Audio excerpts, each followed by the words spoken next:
नमस्कार श्रोताओं, मैं पापिया भट्टाचार्य संपादकीय सलाहकार सदीनामा लेकर हाजिर हो गई हूँ 22 दिसंबर 2020 का संपादकीय, जिसका शीर्षक है सारे देश की नजरें बंगाल की तरफ। इसे लिखा है हमारे संपादक जितेंद्र जितांशु ने। दोस्तों, 34 साल वामपंथियों ने बंगाल में राज किया। माहौल ऐसा हुआ कि चुनाव आते ही लोग आतंक में जीते। डर से चुनाव देना भी नामुमकिन सा लगता। बदलाव की हवा चली और सत्ता में तृणमूल आई, पर राजनीतिक रस्साकशी में कोई कमी नहीं आई, जिसमें आम आदमी को भी शामिल कर लिया जाता है। फिलहाल बंगाल में चुनाव का माहौल है। हम आशा यही कर सकते हैं कि संविधान को ध्यान में रखते हुए ही सारे कार्य किए जाएंगे। बंगाल के चुनावी घमासान पर है आज का संपादकीय, जिसका शीर्षक है सारे देश की नजरें बंगाल की तरफ। बंगाल में चुनाव आसन्न है। चारों तरफ गर्मी फैल रही है।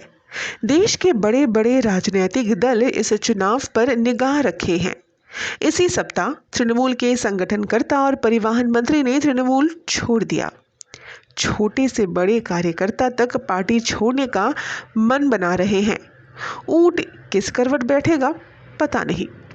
पूरे बंगाल में सुगबुगाहट है। हाल में तृणमूल के भाड़े पर लिए गए रणनीतिकार प्रशांत किशोर ने यह दावा कर दिया कि भाजपा 10 से ज्यादा सीटों का आंकड़ा पार नहीं कर पाएगी। तृणमूल ने सर्जिकल स्ट्राइक करते हुए भाजपा सांसद सौमित्र खान की पत्नी को तृणमूल में शामिल कर लिया। साथ ही पार्टी छोड़ने का ऐलान करने वाले आसनसोल के मेयर जितेंद्र तिवारी को पार्टी में वापस लौटने की बात कहलवा दी।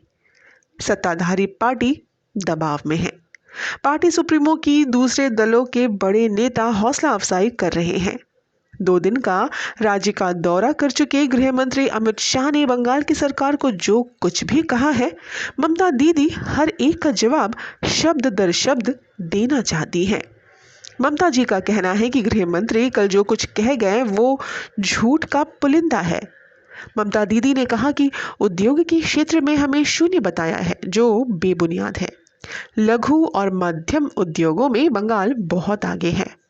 अब ममता दीदी एनपीआर और सीएए का मुद्दा उठाएंगी और ताबड़तोड़ रैलियां करेंगी।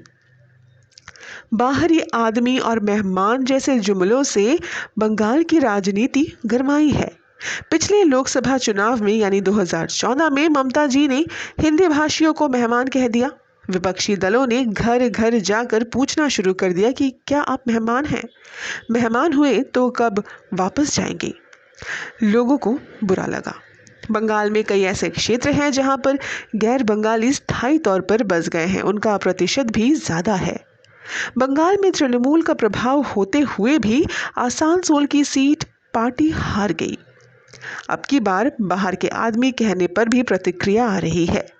राज्य के राज्यपाल का बयान आया है, मुझे समझ नहीं आता कि किस विवेक और प्रत्यक्ष के आधार पर हमारे देश के किसी अन्य क्षेत्र का व्यक्ति आउटसाइडर कहा जाता है। ये संस्कृति असंवैधानिक है। अगर कोई ऐसा कहता है तो मैं उसे भारतीय संविधान पढ़ने का अनुरोध करूंगा। आने वाले समय में राजनीतिक हत्याएं बढ़ेंगी, धरने और प्रदर्शन भी होंगे और चुनाव में कौन सा मुद्दा प्रमुख बनेगा बोलना मुश्किल है। लोकतांत्रिक प्रक्रिया से चुनाव हो और परिणाम निकले, सभी इन परिणामों का स्वागत करें।